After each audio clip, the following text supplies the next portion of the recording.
It's also very common to then suddenly somehow become this little ball and try to play a soft sound. Oh, I'm trying something very special. However, this doesn't help. So you need to do the counterintuitive thing. Don't put your shoulders up and become this little mouse and try to play softly, but actually. Hi everyone, this is Danai, and in today's video, I will be talking about all the micro movements that happen in my arm, in my shoulder, in my hand when working on piano technique. Recently, I've noticed that I have been getting more and more comments where people ask what all the details are of the techniques that I'm doing. And they say that I usually demonstrate in my videos while playing quite fast or at my speed that I'm at right now. So today I will be breaking down every little detail very slowly and really getting into how much force I use, how my wrist rotates, how I tilt my wrist or my hand or my elbow or my lower arm, which type of rotation I use. All these details I will be talking about so that you know exactly what every single micro movement is that I'm doing and what I look out for when practicing piano technique, and so that you can implement it into your practice. Because every little overdoing or underdoing of a certain movement can result in tension or in fatigue or in the worst case in injury. So it's very important that you get just the right technique. And I've read your comments. You told me that I always demonstrate fast and sometimes you can't really see what I'm doing. So today I will be dedicating an entire video into breaking down exactly what is happening in my body when I'm practicing on technique so that you can implement it in your practice. So if you're interested in that, then keep on watching.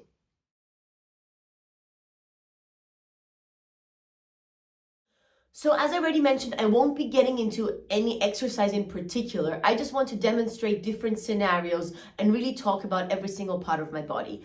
So I thought let's start with probably the most common scenario, which is a scale. So very simple C major scale.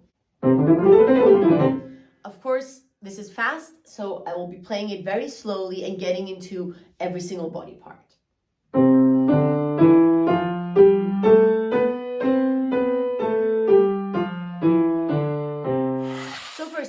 Just the overall position. Let's start at the top. The shoulders have to be very relaxed. I mentioned this in many of my videos. If your shoulders go up, it means that you're going to have tension somewhere else. I like to use the mental image of a fluid that goes through your entire body, that goes through the upper part of your head, and then it flows through your shoulders, it flows through your upper arm, through your elbow, through your lower arm, through your wrist, through your hand, through your fingers, into the fingertips, and then onto the key. And this image, this mental image of the fluid just helps me remember that everything needs to be relaxed and everything is interconnected. So if you somehow put your shoulder up here and you're tense here, then the fluid cannot freely flow to the fingertip where it needs to go to produce the sound. So this is the first thing I keep in mind, this mental image, and I relax my shoulders. Then talking about the upper arm, I think that's probably the easiest because there is not many positions where it can go. If you put your elbow up, of course, it'll be up like that. But I always try to emphasize that the elbow needs to be on the lower side. Now, there are different schools of thought when it comes to the elbow. When I started learning the piano, I actually learned the Russian school. I had a Ukrainian piano teacher, and she taught me that the elbow should always also go to the outside, kind of lifted outward like that. And then later on, I learned the German school at the university, and there it very much is elbow low.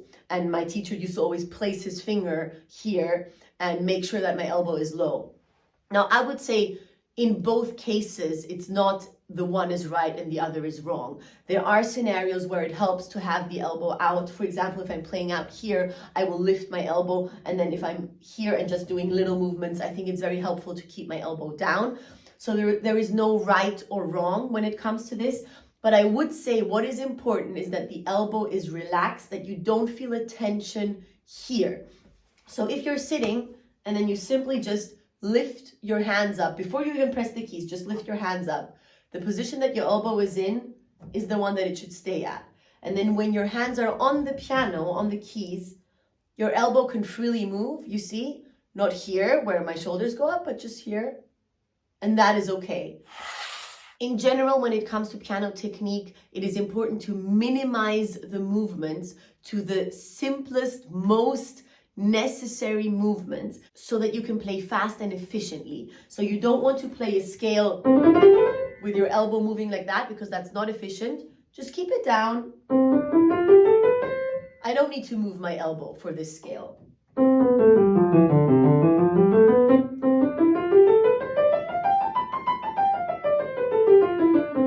My elbow can stay very calmly and relaxed at that point. Now let's move to the wrist. The wrist is, for me personally, the most dangerous point when it comes to potential tension and fatigue. If I practice in the wrong way, or if I'm stressed and I stop actually paying attention to these things, then I will most likely feel it in my wrist. And then I immediately know, oh, wow, I have not been taking care of proper relaxation, and I immediately take action and either stretch and then really make sure to play correctly. So the wrist for me is my most dangerous point. And this is why I immediately want to start out by saying that no matter where you're at, you need to be able to rotate your wrist like that. This is also for people of you that have been watching me for a longer time. You know that this is my #1 warm-up exercise. So whenever I sit at the piano, I'll just put my thumbs on the piano and rotate my wrist clockwise and counterclockwise. And while I rotate it, I keep my elbow down. As you can see, my elbow is not going like this, and also my whole body is not going like this. It's just my wrist. So this kind of is at a fixed position. My fingers kind of are at a fixed position, and the wrist is doing the rotation. This I find is a very, very effective exercise when it comes to just improving piano technique and releasing tension and making sure that your position is correct. Wrist rotation should be possible. Also, when you're playing, it should be possible for someone to press against your elbow and your wrist to give in as a reaction. So if I press here, my wrist kind of goes upwards because I'm pushing. It shouldn't be tense, so that when I press, my entire arm goes forward. It should be relaxed, and then my wrist can go upwards. Also while I'm playing. Of course, yes, I'll stop playing. It's not possible to play like that, but it's just to check that my wrist is actually relaxed.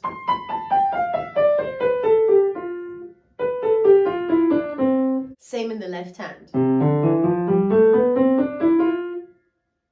It's giving in. Now, the hardest bit is, of course, combining the active, very active fingers with the relaxed wrist, relaxed elbow, and relaxed shoulder. Because, of course, most people get confused when I say relaxed, relaxed, relaxed. They say, yeah, well, how am I supposed to play? Because then you're not supposed to have spaghetti fingers. Your fingers are supposed to be very active. So, of course, first of all, curved fingers. I think I've already made a video in the past about the importance of curved fingers and how to use curved fingers. Also, different scenarios where you can use curved fingers versus flat fingers. But go ahead and watch that video if you want more detail on that. In general, of course, the most efficient method is to use curved fingers, especially in technically demanding passages. So, curved fingers is the first thing that already creates a type of activation, because to keep your fingers curved, there need to be 3 curved points. This one, and this one. Your fingers have a type of, let's say, activity and tension, although not negative tension, but they're just ready and activated. Now, when I start playing a finger, as you can see here, I try to do it very independently from the rest of my body. So let's say I'm playing the 5th finger. First of all, I try not to involve the wrist. It's just the finger doing the movement. My elbow is also staying very calm, and my shoulder as well. In the beginning, this seems very uncomfortable, but when you are going to have playing fast as a goal, this is the technique that you need to master. Yes, when you're playing slow, you can, of course, involve the entire hand. That's fine. But if you want to play a scale quickly, you need to be able to play fingers only. So I've activated this finger, and very important is that the rest of my hands, so in this case 1, 2, 3, 4, are sleeping, as my teacher used to say. So they are completely relaxed and not influenced by what my finger is doing. Same with the fourth finger. Same with the third.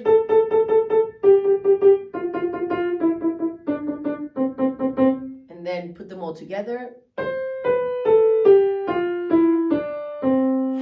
Now, when I say keep a relaxed wrist and play your fingers only, I don't mean that your wrist should be down here. I also don't mean that your wrist should be up here. The natural position is as if you were grabbing something. Let's say you're grabbing an orange or an apple. This is kind of where you will be. You'll grab it, your wrist will be probably kind of at the same level as your fingertips, just not pressing the keys. That's kind of the correct position. Not high, not low. In general, as I said, there are always exceptions in all these scenarios, but in general, same level as your fingertips. And same with the left hand. So this is kind of what's happening micro movement wise in my arm, in my fingers, in my wrist, elbow, lower arm, upper arm, shoulder. And then I also want to focus on one more aspect, which is the breath.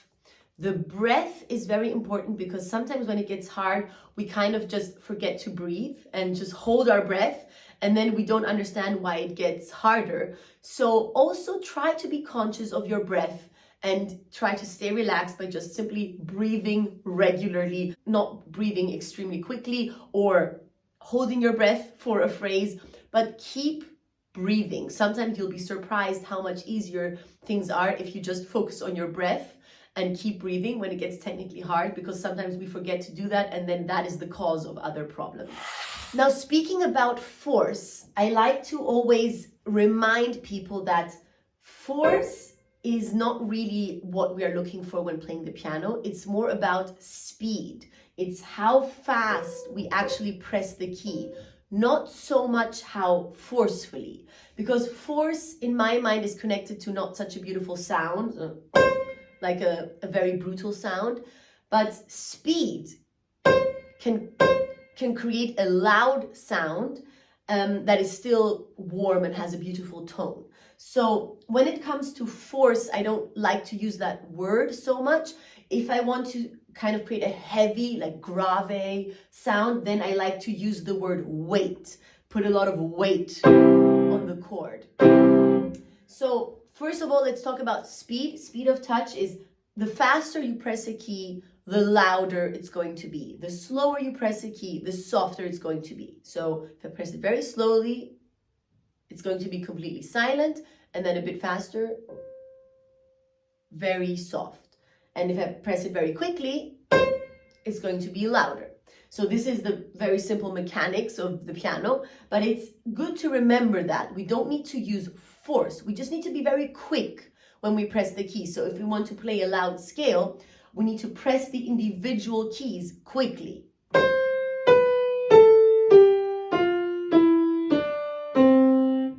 If we want to play a soft scale, we need to press the individual keys very slowly.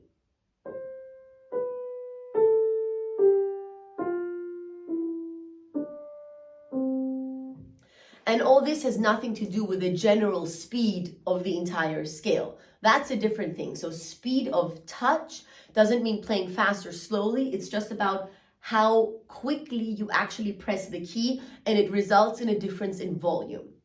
Now, when it comes to what I call the weighted playing, what I like to imagine is that I really put my body weight into it and all my weight onto the keys. So this kind of creates a grave sound. And again, it's not force. It's just that instead of doing this fingers only approach that I've been talking about, I'll lean forward a bit and actually let that mental liquid completely flow into my fingers.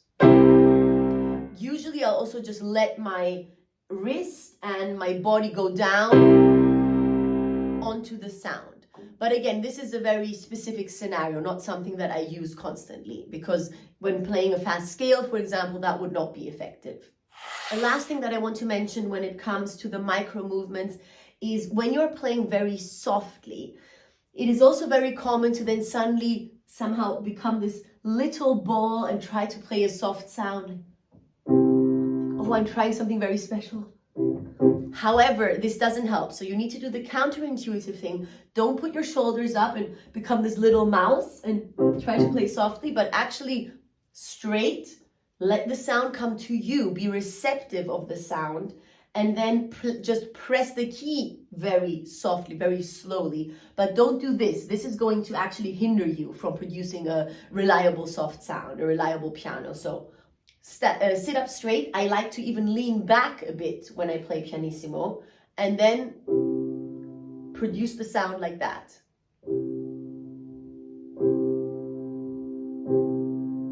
Very soft, and I try to receive the sound. These were my very general thoughts on the micro movements that happen in the arm and in this whole apparatus, in the fingers, on some mental images that I use in order to ensure correct hand, shoulder, elbow, wrist position, sitting position at the piano. Let me know if this was helpful to you. It's such a complex topic and there are so many different scenarios that I find that it is not that easy to convey just in a simple video, but I hope that what I said translated into you understanding what I meant. And let me know how this video was. Let me know if this was interesting and helpful, and if you also want more information on that, I can also make more in-depth videos on the different scenarios that I touched on in this video. I really hope that you liked this video. If you did, please leave it a like and subscribe to my channel. That would help me a lot. And I will see you again in my next video next week. Bye.